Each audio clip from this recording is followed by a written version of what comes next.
Todo mundo gosta de jogos indies, e se você não gosta, o problema é você. Jogos indies são basicamente o pilar do gamer moderno. Ah, mas por quê? Os jogos AAA são muito legais também, são muito legais. Aham, você tem R$600 pra gastar? Você tem R$350 pra gastar num lançamento agora? Tem? Não tem? Então cala a boca. Jogos indie hoje em dia são praticamente o berço de onde gamers, principalmente pessoas que vêm dos jogos de computador, mas até o pessoal dos jogos de console também estão começando a entrar nisso, para comprarem jogos mais baratos, mais em conta, coisas boas e belas. E dentre esses diversos jogos indies, muitos são bastante famosos até. Temos nosso querido A Hat in Time, que é muito bom, uma delícia. Temos Undertale, muito conhecido também.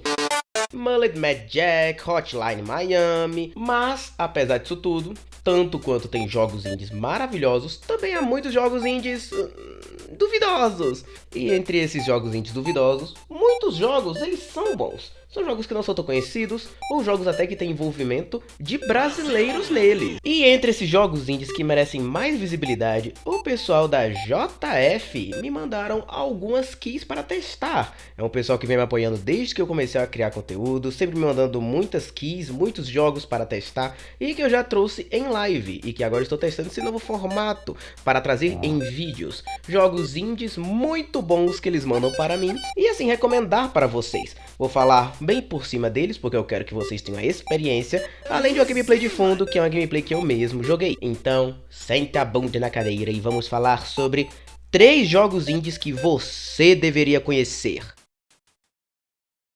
Número 1, Reptilian Rising. Ai meu Deus, dinossauro.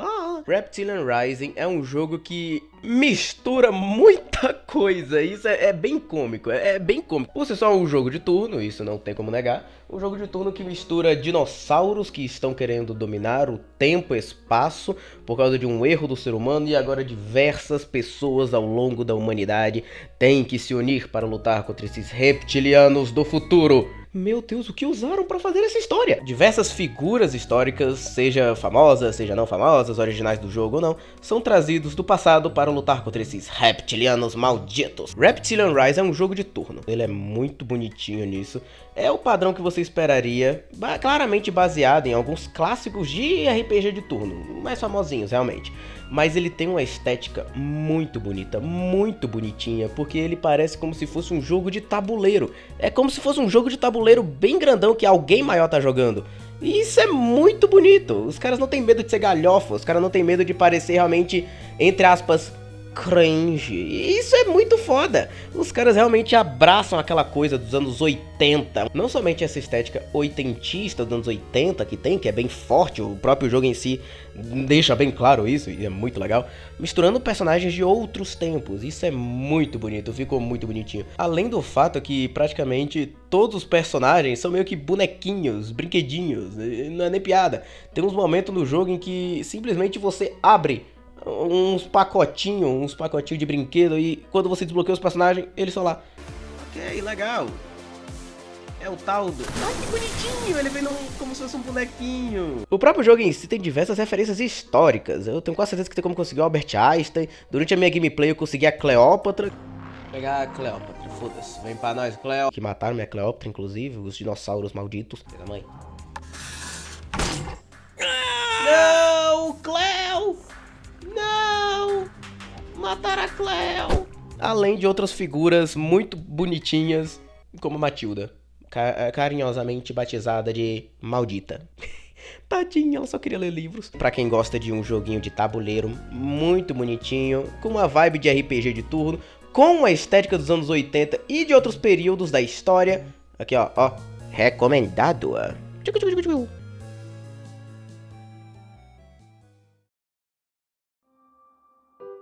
Segundo game, Apocalypse é um filho perdido de Balatro com D&D, resumidamente. Tá dizendo que tem mecânica de RPG, essas coisas assim? Não. É puramente no sentido de estética. É muito bonitinho. É como você tá literalmente jogando contra um demônio numa taverna, e outros jogadores você tem que coletar a alma deles. É muito foda. Toda a estética dele lembra essa vibe realmente que quem jogou é D&D, ou pelo menos um Baldur's Gate da vida, ou qualquer coisa realmente medieval vai acabar associando. É muito bonitinho. além das regras serem bem simples para quem tá acostumado com ou poker normal ou o balatro em si. A ideia do jogo é que você tem que derrotar literalmente o diabo que tá com você. No começo do jogo o tutorial é você lutando contra um diabo, um demôniozinho que é dono da taverna, e avançando de pouco em pouco, derrotando cada vez mais enemies para conseguir, entre aspas, se libertar da taverna. E apesar de tudo, as regras do jogo ainda são relativamente simples para quem tá acostumado com poker ou balatro em si, apesar de ser muito diferente.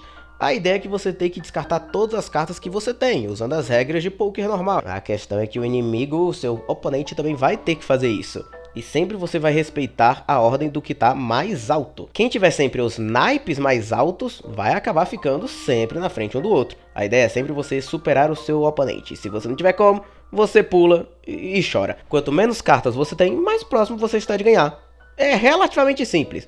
O problema mesmo, que não é problema na verdade, é uma coisa muito legal, eu acho muito divertido pelo menos, são as partes dos poderes que você pode ter.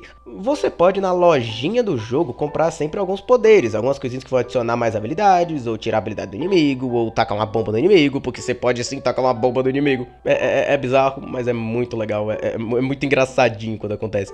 Porque às vezes você acha que você tá de boa, não, tô quase acabando as minhas cartinhas, eu vou conseguir ganhar, vai dar tudo certo. Aí o inimigo pega um dragão e taca nas próprias cartas, e todas as cartas dele vão com Deus. É muito louco. Vou usar meu bagulho. No final, a Pokerlips realmente é para quem gosta tanto da estética de D&D, Baldur's Gate, quanto quem gosta de poker normal. Querendo ou não, você vai acabar estranhando no início, mas vai se acostumar rápido. É um pouco de quem realmente começa jogando balatro também. Essa comparação é boa, até porque são dois jogos indies.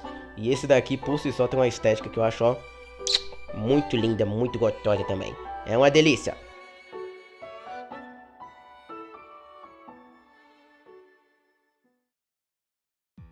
Terceiro e último jogo, Drakamar. Todo mundo de Drakamar, ele é inspirado pela cultura e pela paisagem mediterrânea. Olha só que legal. É um pouco mais diferente do que estamos acostumados e por si só isso já reflete um pouquinho o que eles estão querendo fazer. Já que refletem valores humanos, uma experiência mais aconchegante, uma coisa fofinha, é fofo, é lindo. O rei Krad acabou sequestrando diversos bichinhos bonitinhos chamados Zokis e transformando eles em seres do mal. Em que agora eles estão espalhados por aí. Isso tá ferrando todo o ecossistema da ilha. E é aí que os três heróis protagonistas do jogo entram.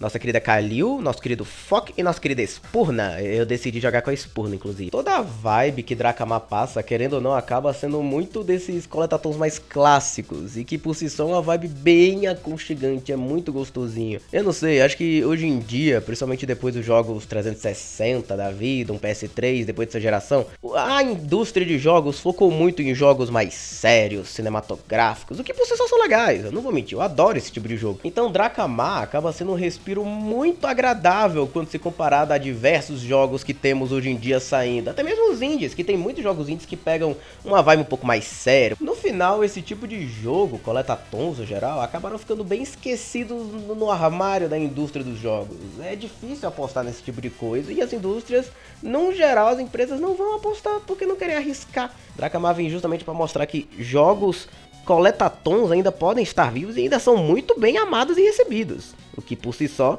esse jogo aqui é um bom exemplo, já que ele é bonito. Ele tem uma gameplay muito divertida, que eu por acaso recomendo jogarem no controle, porque eu joguei no teclado e mouse e eu apanhei um pouquinho por causa disso. Não é tão legal não é tão agradável. Mas isso é bem mais culpa minha do que do jogo. Então minha conclusão para Drakamar é que é um respiro, querendo ou não, quando comparado a outros jogos que querem se levar muito a sério e acabam não sendo tão legais, ou acabam sendo repetitivos. A estética é repetitiva. A estética de Drakamar é uma coisa muito simples e por ser simples não é fácil, é muito gostosinha, é muito boa. Enfim, jogos coletatons no geral, Banjo-Kazooie, Spyro, Mario 64, um Crash Bandicoot. Eu acabei de pensar, Crash Bandicoot, ele é um coletatom? Ele é?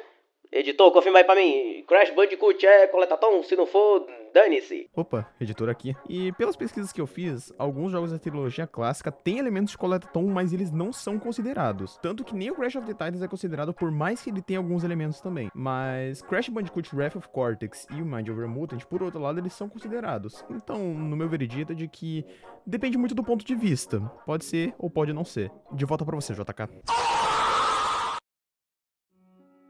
E chegamos no final do vídeo. Eu sei, podem chorar, eu sei, é muito triste. É muito triste. Ai, para de chorar. Se vocês curtiram, por favor, não se esqueçam de se inscrever no canal. Vamos fazer mais vídeos acontecerem com a sua inscrição ajudando. Deixar um like, mandar pra todo mundo que você conhece. Manda pro periquito, papagaio, pra sua avó, pro seu avô, pra aquele seu irmão, pra aquele seu amigo que você não fala há 30 anos do nada. Chega, manda o link e fala: olha que foda. E assim você reata a amizade. Muitos vídeos estão sendo trabalhados, muitos projetos. E eu espero que vocês estejam aqui para ver isso. Muito obrigado. E buenas noches, buenos dias ou buenas tardes.